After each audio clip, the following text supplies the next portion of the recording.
Hi friends, ಎಲ್ರಿಗೂ ನಮಸ್ತೆ. Vedic ಅಸ್ಟ್ರಾಲಜರ್ಗೆ ಸ್ವಾಗತ. ನಿಮಗೆ ಎಲ್ಲರೂ ಹೇಗಿದ್ದೀರಾ? ನಾನು ಚೆನ್ನಾಗಿದ್ದೀನಿ. ಐ ಹೋಪ್ ನೀವೆಲ್ಲರೂ ಚೆನ್ನಾಗಿದ್ದೀರಾ ಅಂತ ಅಂದ್ಕೊಂಡಿದ್ದೀನಿ ಸ್ನೇಹಿತರೆ. ಈ ವಿಡಿಯೋನ ಪ್ರತಿಯೊಬ್ಬರು ಎಲ್ಲೂ ಸ್ಕಿಪ್ ಮಾಡದೆ ನೋಡಿ ಅಂತ ಕೇಳ್ಕೊತೀನಿ. ಹೊಸದಾಗಿ ನೋಡ್ತಾ ಇರೋರು ಹಾಗೆ ವೇದಿಕ್ ಅಸ್ಟ್ರಾಲಜರ್ಗೆ ಸಬ್ಸ್ಕ್ರೈಬ್ ಮಾಡ್ಕೊಳ್ಳಿ. ಮತ್ತು ಪಕ್ಕದಲ್ಲಿರೋ ಬೆಲ್ಲೈಕನನ್ನು ಕ್ಲಿಕ್ ಮಾಡಿ ಸ್ನೇಹಿತರೆ. ನಾವು ಹಾಕೋ ಪ್ರತಿಯೊಂದು ವಿಡಿಯೋ ನೋಟಿಫಿಕೇಷನ್ಗೆ ಬರುತ್ತೆ, ತಕ್ಷಣ ನೋಡ್ಬೋದು. ನಾನಿವತ್ತು ತಿಳಿಸ್ಕೊಡ್ತಾ ಇದ್ದೀನಿ ತುಲಾರಾಶಿ ಸಂಪೂರ್ಣ ಮಾಹಿತಿಯನ್ನು. ಈ ವಿಡಿಯೋನ ಎಲ್ಲೂ ಸ್ಕಿಪ್ ಮಾಡದೆ ನೋಡಿ ಅಂತ ಕೇಳ್ಕೊತೀನಿ. ಮತ್ತು ಹಾಗೆ ಓಂ ರಾಘವೇಂದ್ರ ಸ್ವಾಮಿ, ಓಂ ಶ್ರೀ ಗುರು ರಾಘವೇಂದ್ರಾಯ ನಮಃ ಅಂತ ಒಂದು ಕಮೆಂಟ್ ಕೊಡೋದನ್ನು ಕೂಡ ಖಂಡಿತ ಮರಿಬೇಡಿ ಸ್ನೇಹಿತರೆ. ನಾ ಹೇಳಿದಾಗೆ ಈ ವಿಡಿಯೋನ ಎಲ್ಲೂ ಸ್ಕಿಪ್ ಮಾಡಿಬಿಡಿ. ಸ್ಕಿಪ್ ಮಾಡಿದ್ರೆ ವಿಷಯ ಸಂಪೂರ್ಣವಾಗಿ ಅರ್ಥ ಆಗೋದಿಲ್ಲ. ಹಾಗಾಗಿ ಸ್ಕಿಪ್ ಮಾಡದೆ ನೋಡಿ, ಎಲ್ಲರಿಗೂ ಒಳ್ಳೆಯದಾಗಲಿ ಅಂತ ಬೇಡ್ಕೊಳ್ತಾ ಆ ರಾಘವೇಂದ್ರ ಸ್ವಾಮಿಗಳಲ್ಲಿ ನಾನು ಕೂಡ ಪ್ರಾರ್ಥನೆಯನ್ನು ಮಾಡ್ತಾ ಈ ವಿಡಿಯೋನ ಸ್ಟಾರ್ಟ್ ಮಾಡ್ತಾ ಇದ್ದೀನಿ. ತುಲಾರಾಶಿ ಬಗ್ಗೆ ಬನ್ನಿ ನೋಡೋಣ ಸ್ನೇಹಿತರೆ. ಇವತ್ತಿನ ಈ ಒಂದು ವಿಡಿಯೋದಲ್ಲಿ ಜನವರಿ ಕೊನೆಯ ದಿನದಿಂದ ಅಂದರೆ 30ನೇ ತಾರೀಕಿನ ನಂತರ ಸ್ನೇಹಿತರೆ 2026 ಜನವರಿ ಕೊನೆಯ ದಿನದಿಂದ ಸಾಕಷ್ಟು ಬದಲಾವಣೆಯನ್ನು ತುಲಾರಾಶಿಯವರು ನೋಡಲಿದ್ದೀರಿ. ಯಾವುದರ ಬಗ್ಗೆ ಎಚ್ಚರಿಕೆ ವಹಿಸಬೇಕು, ಏನೆಲ್ಲ ಅದೃಷ್ಟದ ಫಲಗಳನ್ನು ಗಳಿಸಲಿದ್ದೀರಿ ಅನ್ನೋದನ್ನು ಒಟ್ಟಾರೆಯಾಗಿ ತಿಳಿಸ್ಕೊಡ್ತಾ ಹೋಗ್ತೀನಿ. ಇದನ್ನೆಲ್ಲ ಕಂಪ್ಲೀಟಾಗಿ ತಿಳ್ಕೊಬೇಕು, ಸಣ್ಣ ಪುಟ್ಟ ಪರಿಹಾರಗಳನ್ನು ಫಾಲೋ ಮಾಡಬೇಕು ಅಂದರೆ ಎಲ್ಲೂ ಕೂಡ ವಿಡಿಯೋನ ಸ್ಕಿಪ್ ಮಾಡಬಾರ್ದು ಸ್ನೇಹಿತರೆ. ಅಂದರೆ ವಿಡಿಯೋನ ಕಟ್ ಮಾಡಿ ಓಡಿಸ್ಕೊಂಡು ನೋಡಿದ್ರೆ ಫುಲ್ ಇನ್ಫಾರ್ಮೇಷನ್ ನಿಮ್ಗೆ ಅರ್ಥ ಆಗಲ್ಲ. ಹಾಗಾಗಿ ಎಲ್ಲೂ ಸ್ಕಿಪ್ ಮಾಡದೆ ಪೂರ್ತಿಯಾಗಿ ಫಸ್ಟಿಂದ ಕೊನೆ ತನಕ ವಿಡಿಯೋನ ವಾಚ್ ಮಾಡಿ ಅಂತ ಕೇಳ್ಕೊತೀನಿ. ಸ್ಲೋ ಆಗಿ ವಿಡಿಯೋನ ತಿಳಿಸ್ತಾ ಇದ್ದೀನಿ, ಮೊದಲಿನಿಂದ ಕೊನೆ ತನಕ ವಿಡಿಯೋ ವಾಚ್ ಮಾಡಿ. ಓಕೆ ಸ್ನೇಹಿತರೆ, ಹೌದು, ಜನವರಿ ಮುಗಿದ ನಂತರ ಫೆಬ್ರವರಿ 1ನೇ ತಾರೀಕು ಭರತ ಹುಣ್ಣಿಮೆಯ ನಂತರ ಸಾಕಷ್ಟು ಅಂದರೆ ಮಾಘ ಹುಣ್ಣಿಮೆ ಅಂತ ಕೂಡ ನಾವು ಕರಿತೀವಿ. ಈ ಮಾಘ ಹುಣ್ಣಿಮೆ ನಂತರ 1ನೇ ತಾರೀಕು ನಂತರ ಸಾಕಷ್ಟು ಬದಲಾವಣೆಯನ್ನು ತುಲಾರಾಶಿಯವರು ನೋಡಲಿದ್ದೀರಿ. ಯಾವುದರ ಬಗ್ಗೆ ಜನವರಿ ಕೊನೆಯ ದಿನದಿಂದ ಎಚ್ಚರಿಕೆ ವಹಿಸಬೇಕು ಅನ್ನೋದನ್ನು ತಿಳಿಸ್ಕೊಡ್ತಾ ಹೋಗ್ತೀನಿ. ಇದನ್ನೆಲ್ಲ ಕಂಪ್ಲೀಟಾಗಿ ತಿಳ್ಕೊಬೇಕಂದ್ರೆ ಮೊದಲೇ ಹೇಳಿರುವ ಹಾಗೆ ಮೊದಲಿಂದ ಕೊನೆ ತನಕ ವಿಡಿಯೋ ವಾಚ್ ಮಾಡಿ ಸ್ನೇಹಿತರೆ.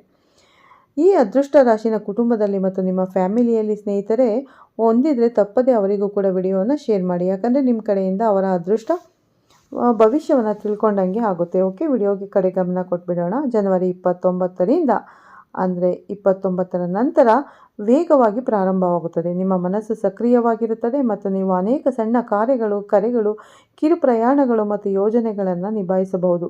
ನಾನು ಕಷ್ಟಪಟ್ಟು ಮಾಡುತ್ತಿದ್ದೇನೆ, ಆದರೆ ನನ್ನ ಮನಸ್ಸು ಇನ್ನೂ ನೆಲೆಗೊಂಡಿಲ್ಲ ಎಂದು ನಿಮ್ಮಲ್ಲಿ ಕೆಲವರು ಭಾವಿಸಬಹುದು ಸ್ನೇಹಿತರೆ. ಜನವರಿ ಮಧ್ಯದ ನಂತರ ಸಾಕಷ್ಟು ಬದಲಾವಣೆ ಸೃಷ್ಟಿಯಾಗಲಿದೆ ಅಂತಾನೆ ಹೇಳ್ಬೋದು. ಇಂದು ಮಾಘ ಹುಣ್ಣಿಮೆ ನಂತರ ನಿಮ್ಮ ಗಮನವು ಮನೆ, ಕುಟುಂಬ, ಸೌಕರ್ಯ ಮತ್ತು ಭಾವನಾತ್ಮಕ ಸ್ಥಿರತೆಯ ಕಡೆಗೆ ಬಲವಾಗಿ ಬದಲಾಗುತ್ತದೆ. ಗದ್ದಲಕ್ಕಿಂತ ಶಾಂತಿಯನ್ನು ನೀವು ಬಯಸಬಹುದು. ನಿಮ್ಮ ಜೀವನವನ್ನು ಒಳಗಿನಿಂದ ಮರುಸಂಘಟಿಸಲು ನೀವು ಬಯಸಬಹುದು. 9ನೇ ಮನೆಯಲ್ಲಿರುವಂಥ ಗುರು ಮಾರ್ಗದರ್ಶನ, ಆಶೀರ್ವಾದ, ಹಿರಿಯರ ಮೂಲಕ ಅದೃಷ್ಟ ಮತ್ತು ಕಲಿಕೆಯನ್ನು ಬೆಂಬಲಿಸಲಿದ್ದಾರೆ. 6ನೇ ಮನೆಯಲ್ಲಿರುವಂಥ ಶನಿ ಶಿಸ್ತನ್ನು ನೀಡಲಿದ್ದಾರೆ. ಇದು ಅಡೆತಡೆಗಳನ್ನು ಗೆಲ್ಲಲು ಸಹಾಯವನ್ನು ಮಾಡುತ್ತದೆ, ಆದರೆ ದಿನಚರಿಯನ್ನು ಸಹ ಬಯಸುತ್ತದೆ. ಈ ತಿಂಗಳು ನಿಮ್ಮ ಬಾಹ್ಯ ಜೀವನ ಸುಗಮವಾಗಲು ಆಂತರಿಕ ಸ್ಥಿರತೆಯನ್ನು ನಿರ್ಮಿಸುವ ಸಮಯ ಇದಾಗಿದೆ ಅಂತಾನೆ ಹೇಳ್ಬೋದು ಸ್ನೇಹಿತರೆ. ಇನ್ನೂ ಒಂದೊಂದಾಗಿ ತಿಳಿಸೋದಾದರೆ ನಿಮ್ಮ ವೃತ್ತಿ ಮತ್ತು ಉದ್ಯೋಗದ ಬಗ್ಗೆ, ನಿಮ್ಮ ವ್ಯಾಪಾರ ಬಗ್ಗೆ, ಹಣಕಾಸಿನ ಬಗ್ಗೆ, ನಿಮ್ಮ ಕುಟುಂಬ ಬಗ್ಗೆ ಹೇಳೋದಾದರೆ ಏನೆಲ್ಲ ಬದಲಾವಣೆಯನ್ನು ನೋಡಲಿದ್ದೀರಿ, ಯಾವುದರ ಬಗ್ಗೆ ಮುನ್ನೆಚ್ಚರಿಕೆಗಳನ್ನು ತೆಗೆದುಕೊಳ್ಳಬೇಕು, ಏನೆಲ್ಲ ಪರಿಹಾರಗಳನ್ನು ಮಾಡಿದರೆ ಒಳಿತಾಗಲಿದೆ ತುಲಾರಾಶಿಯವರು ಅನ್ನೋದನ್ನು ಇವಾಗ ತಿಳಿಸ್ತಾ ಹೋಗೋಣ. ಮಾಘ ಹುಣ್ಣಿಮೆ ಮುಗಿದ ನಂತರ ಹಣಕಾಸಿನ ವಿಚಾರಕ್ಕೆ ಬಂದರೆ ಸ್ನೇಹಿತರೆ, ಹಣಕಾಸಿನ ವಿಷಯಗಳು ನಿರ್ವಹಿಸಬಲ್ಲವು. ಆದರೆ ತಿಂಗಳ ಮಧ್ಯದ ನಂತರ ಮನೆಯ ಖರ್ಚುಗಳು ಹೆಚ್ಚಾಗಬಹುದು. ನಿಮ್ಮಲ್ಲಿ ಕೆಲವರು ರಿಪೇರಿ, ಪೀಠೋಪಕರಣಗಳು, ಸ್ಥಳಾಂತರ ಯೋಜನೆ ಅಥವಾ ಕುಟುಂಬದ ಸೌಕರ್ಯಕ್ಕಾಗಿ ಖರ್ಚು ಮಾಡಬೇಕಾಗಿ ಬರಬಹುದು.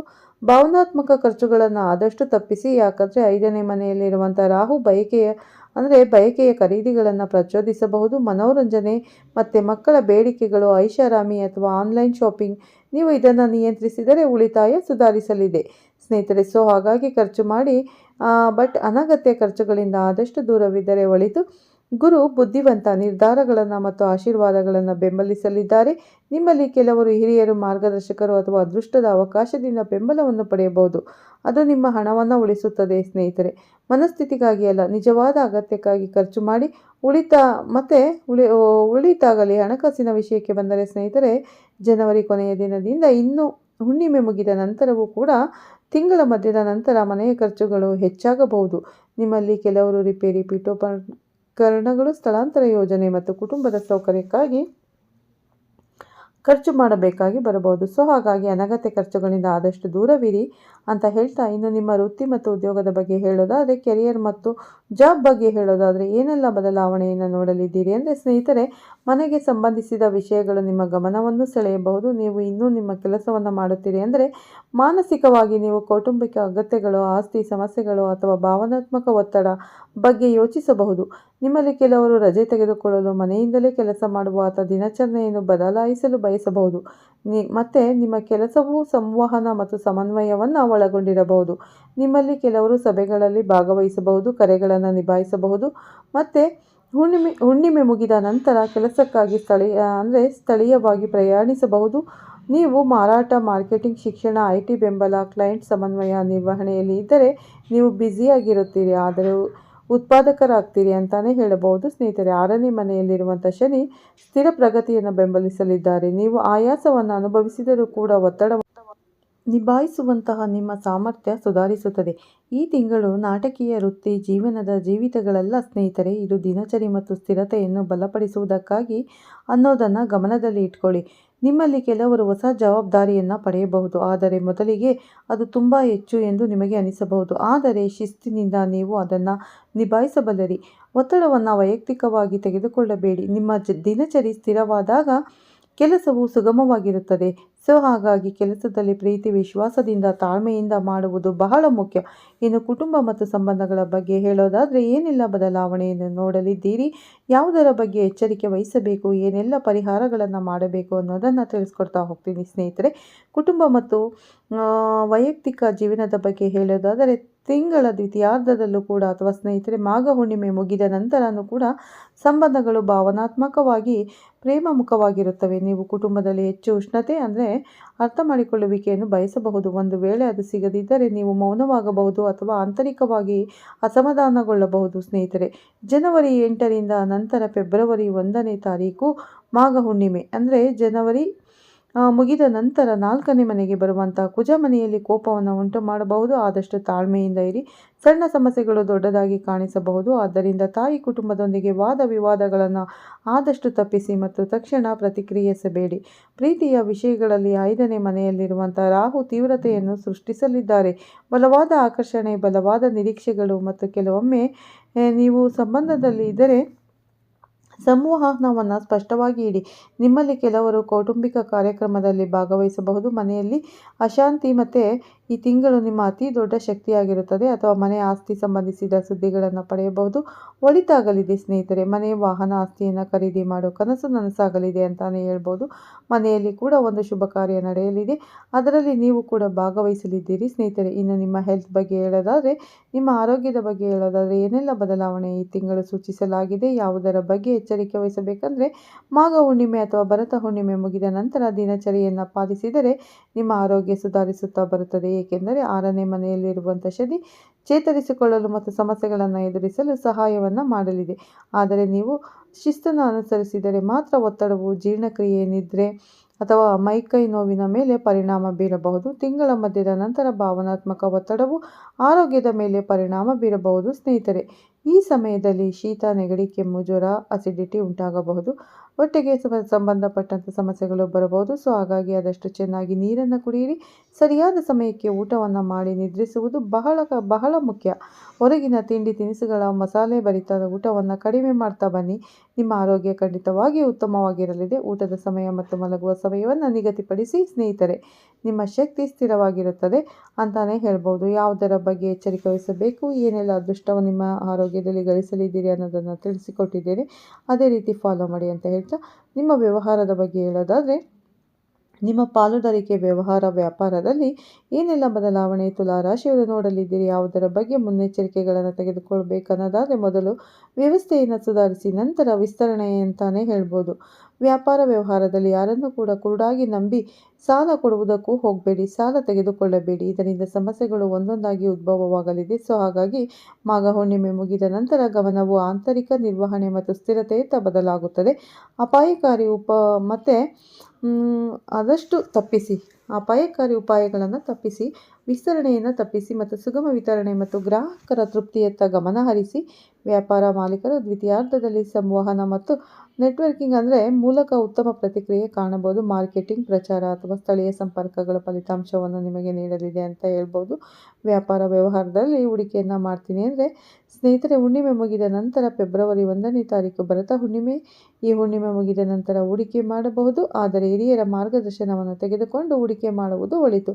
ಶಿಕ್ಷಣದ ಬಗ್ಗೆ ಹೇಳೋದಾದರೆ ವಿದ್ಯಾರ್ಥಿಗಳು ಏನೆಲ್ಲ ಫಲಿತಾಂಶವನ್ನು ನೋಡಲಿದ್ದೀರಿ, ಯಾವುದರ ಬಗ್ಗೆ ಎಚ್ಚರಿಕೆ ವಹಿಸಬೇಕು ತುಲಾ ರಾಶಿಯ ವಿದ್ಯಾರ್ಥಿಗಳು ಅಂದರೆ ವಿದ್ಯಾರ್ಥಿಗಳಿಗೆ ಮಾಘ ಹುಣ್ಣಿಮೆ ಮುಗಿದ ನಂತರ ಸಕ್ರಿಯ ಮನಸ್ಸಿನ ಕಾರಣದಿಂದಾಗಿ ವಿದ್ಯಾರ್ಥಿಗಳಿಗೆ ಗಮನ ಕಳೆದುಕೊಳ್ಳಬಹುದು. ಅಧ್ಯಯನ ಕಡೆ ಆಸಕ್ತಿ ಸ್ವಲ್ಪ ಕಡಿಮೆಯಾಗಲಿದೆ. ತಿಂಗಳ ಮಧ್ಯದ ನಂತರ ಅಧ್ಯಯನದ ವಾತಾವರಣವು ಶಾಂತವಾಗಿದ್ದರೆ ಏಕಾಗ್ರತೆ ಸುಧಾರಿಸುತ್ತದೆ. ನಾನು ಓದಬೇಕು, ನನ್ನ ಫಲಿತಾಂಶವನ್ನು ಗಳಿಸಬೇಕು ಅನ್ನೋ ಭಾವನೆ ನಿಮ್ಮಲ್ಲಿ ಸ್ವಲ್ಪವಾಗಿ ಮೂಡಲಿದೆ. ಪುನರಾವರ್ತನೆ ಮತ್ತು ಪರಿಕಲ್ಪನೆ ಸ್ಪಷ್ಟತೆಗೆ ಇದು ಉತ್ತಮ ತಿಂಗಳ ಅಂತಾನೆ ಹೇಳ್ಬೋದು. ಮೊದಲನೆಯದಾಗಿ ಶಾಂತ ವಾತಾವರಣದಲ್ಲಿ ಕೂತು ಅಧ್ಯಯನವನ್ನು ಮಾಡಿ ಉತ್ತಮ ಫಲಿತಾಂಶ ಖಂಡಿತವಾಗಿ ಸಿಗಲಿದೆ. ಗುರು ಹಿರಿಯರ ಬೆಂಬಲ ಇರುವುದರಿಂದ ಸ್ನೇಹಿತರೆ ಖಂಡಿತವಾಗಿ ಈ ವರ್ಷದಲ್ಲಿ ಉತ್ತಮ ಫಲಿತಾಂಶವನ್ನು ನೋಡಲಿದ್ದೀರಿ. ಸ್ವಲ್ಪ ಕಷ್ಟಪಡಬೇಕಷ್ಟೇ. ಹಾಗಾಗಿ ಸಾಕಷ್ಟು ಫಲಿತಾಂಶವನ್ನು ನೋಡಲಿದ್ದೀರಿ, ಅದನ್ನು ತಿಳಿಸಿಕೊಟ್ಟಾಯಿತು. ಇನ್ನು ಅಡೆತಡೆಗಳು, ಕಷ್ಟಗಳು, ಸಮಸ್ಯೆಗಳು ಬಂದಿದ್ದಲ್ಲಿ ಏನೆಲ್ಲ ಪರಿಹಾರ ಮಾಡಬೇಕು ಅನ್ನೋದನ್ನು ತಿಳಿಸ್ಕೊಡ್ತೀನಿ. 1-3 ಕ್ವಶನ್ ಕೇಳಿದರೆ ಅದಕ್ಕೆ ಆನ್ಸರ್. 2026ನೇ ಉತ್ತಮ ವರ್ಷ ಅಂತಾನೆ ಹೇಳಿದರೆ ಹೌದು. ಇದು ಭಾವನಾತ್ಮಕವಾಗಿ ಮರುಹೊಂದಿಸಲು ಮತ್ತು ನಿಮ್ಮ ದಿನಚರಿ, ಮನೆಯ ವಿಷಯಗಳನ್ನು ಸ್ಥಿರಗೊಳಿಸಲು ಸಹಾಯವನ್ನು ಮಾಡುತ್ತಿದೆ. ಅದೇ ರೀತಿ ಸ್ನೇಹಿತರೆ, ನನ್ನ ಖರ್ಚು ಹೆಚ್ಚಾಗುತ್ತಿದೆ. ಇದಕ್ಕೆ ಕಾರಣ ಯಾವ ರೀತಿ ನಾವು ಖರ್ಚು ಮಾಡಬೇಕು, ಮನೆಗೆ ಸಂಬಂಧಿಸಿದ ಖರ್ಚುಗಳು ಹೆಚ್ಚಾಗಬಹುದು. ಆದ್ದರಿಂದ ಬಜೆಟ್ ಮುಖ್ಯ. ಸ್ವಲ್ಪ ಸೇವಿಂಗ್ಸ್ ಮಾಡೋದನ್ನು ಇಟ್ಕೊಳ್ಳಿ. ನೀವು 100 ರೂಪಾಯಿ ಸಂಪಾದನೆ ಮಾಡ್ತಿದ್ದೀನಿ ಅಂತಂದರೆ 10 ರೂಪಾಯಿ ಆದರೂ ಉಳಿಸೋಕೆ ಟ್ರೈ ಮಾಡಿ. ಉಳಿತಾಯವಾಗಲಿದೆ. ಹಾಗಾಗಿ ಪದೇ ಪದೇ ಕೇಳ್ತಾ ಇರ್ತೀರ. ಹಾಗಾಗಿ ತಿಳಿಸ್ಕೊಟ್ಟಿದ್ದೀನಿ. ಇನ್ನು ಸಣ್ಣ ಪುಟ್ಟ ಪರಿಹಾರದಿಂದ ನಿಮ್ಮ ಸಮಸ್ಯೆಗಳು ಕ್ರಮೇಣ ಕಡಿಮೆ ಆಗುತ್ತೆ. ಮೊದಲನೇದಾಗಿ ನಿಮ್ಮ ಆರೋಗ್ಯದಲ್ಲಿ ಉತ್ತಮ ಆರೋಗ್ಯವನ್ನು ಪಡೆದುಕೊಳ್ಳಬೇಕಂದ್ರೆ ಪ್ರತಿ ಭಾನುವಾರ ಸೂರ್ಯದೇವರಿಗೆ ನಮಸ್ಕರಿಸುತ್ತಾ, ಸೂರ್ಯ ನಮಸ್ಕಾರವನ್ನು ಮಾಡುತ್ತಾ ಸೂರ್ಯದೇವರಿಗೆ ಆರ್ಘ್ಯವನ್ನು ನೀಡಿ ಓಂ ನಮಃ ಶಿವಾಯ, ಓಂ ನಮಃ ಶಿವಾಯ 11 ಬಾರಿ ಹೇಳುವುದರಿಂದ ನಿಮ್ಮ ಆರೋಗ್ಯದಲ್ಲಿರುವಂಥ ಸಮಸ್ಯೆಗಳು ಕ್ರಮೇಣ ಕಡಿಮೆಯಾಗಲಿದೆ. ಇನ್ನು ಸಮತೋಲನ, ಶಾಂತಿಗಾಗಿ, ನೆಮ್ಮದಿಗಾಗಿ ಪ್ರತಿ ಬಾರಿ ಓಂ ಶುಕ್ರಾಯ ನಮಃ ಎಂಬ ಮಂತ್ರವನ್ನು 11 ಬಾರಿ ಜಪಿಸಿ ಒಳಿತಾಗಲಿದೆ. ಶುಕ್ರವಾರದಂದು ಬಿಳಿ ವಸ್ತುವನ್ನು ಅಥವಾ ಬಿಳಿ ಆಹಾರದ ಪದಾರ್ಥಗಳನ್ನು ಬಡವರಿಗೆ ಮತ್ತು ನಿರ್ಗತಿಕರಿಗೆ ದಾನ ಮಾಡಿ. ಮತ್ತು ಅಕ್ಕಿ, ಸಕ್ಕರೆ, ಮೊಸರು ಇದನ್ನು ದಾನ ಮಾಡಿ ಒಳಿತಾಗಲಿದೆ. ತಡರಾತ್ರಿ ವಾದ ವಿವಾದಗಳನ್ನು ತಪ್ಪಿಸಿ.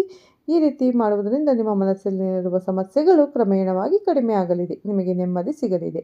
ಇನ್ನು ವ್ಯಾಪಾರ ವ್ಯವಹಾರದಲ್ಲಿ ಅಡೆತಡೆಗಳು ಕೂಡ ಸಂಪೂರ್ಣವಾಗಿ ನಿವಾರಣೆಯಾಗಲಿದೆ. ಹಾಗಾಗಿ 2 ಪರಿಹಾರವನ್ನು ಮಾಡ್ತಾ ಬನ್ನಿ ಸ್ನೇಹಿತರೆ. ನಿಮಗೆ ಖಂಡಿತ ಈ ತಿಂಗಳು ತುಲಾ ರಾಶಿಯವರಿಗೆ ಒಳ್ಳೆ ಮಾಹಿತಿ ಸಿಕ್ಕಿದೆ ಅಂತ ಅನ್ಕೋತೀನಿ. ಈ ರೀತಿ ಪರಿಹಾರಗಳನ್ನು ಮಾಡ್ಕೊಳ್ಳಿ, ಖಂಡಿತ ಒಳ್ಳೆಯದಾಗಲಿ ಅಂತ ಹೇಳ್ತಾ ಈ ವಿಡಿಯೋನ ಎಂಡ್ ಮಾಡ್ತಾ ಇದ್ದೀನಿ. ಈ ಫೆಬ್ರವರಿ ಮಾಸದಲ್ಲಿ ಯಾವ ರೀತಿ ಇದೆ ತುಲಾ ರಾಶಿಯವರಿಗೆ ಅನ್ನೋ ಸಂಪೂರ್ಣ ಮಾಹಿತಿನ ಶೇರ್ ಮಾಡಿದ್ದೀನಿ. ವಿಡಿಯೋ ಇಷ್ಟ ಆದರೆ ಲೈಕ್ ಮಾಡಿ, ಶೇರ್ ಮಾಡಿ. ಹಾಗೆ ಓಂ ಶ್ರೀ ಗುರು ರಾಘವೇಂದ್ರಾಯ ನಮಃ ಅಂತ ಕಮೆಂಟ್ ಮಾಡಿ. ವೇದಿಕ್ ಅಸ್ಟ್ರಾಲಜರ್ಗೆ ಹಾಗೆ ನೀವು ಸಬ್ಸ್ಕ್ರೈಬ್ ಆಗೋದನ್ನು ಮರಿಬೇಡಿ. ಹೊಸದಾಗಿ ನೋಡೋರು ಸಬ್ಸ್ಕ್ರೈಬ್ ಮಾಡ್ಕೊಳ್ಳಿ. ಬೆಲ್ ಐಕನ್ ಪ್ರೆಸ್ ಮಾಡಿ. ನಾವು ಹಾಕೋ ವಿಡಿಯೋ ಪ್ರತಿಯೊಂದು ನೋಟಿಫಿಕೇಶನ್ ಬರುತ್ತೆ, ತಕ್ಷಣ ನೋಡ್ಬೋದು ಸ್ನೇಹಿತರೆ. ಮತ್ತೆ ಸಿಗ್ತೀನಿ ಉತ್ತಮ ರಾಶಿ ಭವಿಷ್ಯದೊಂದಿಗೆ. ಅಲ್ಲಿವರೆಗೂ ತಮ್ಮೆಲ್ಲರಿಗೂ ಧನ್ಯವಾದಗಳು. ಎಲ್ಲರಿಗೂ ಒಳ್ಳೆಯದಾಗಲಿ ಸ್ನೇಹಿತರೆ.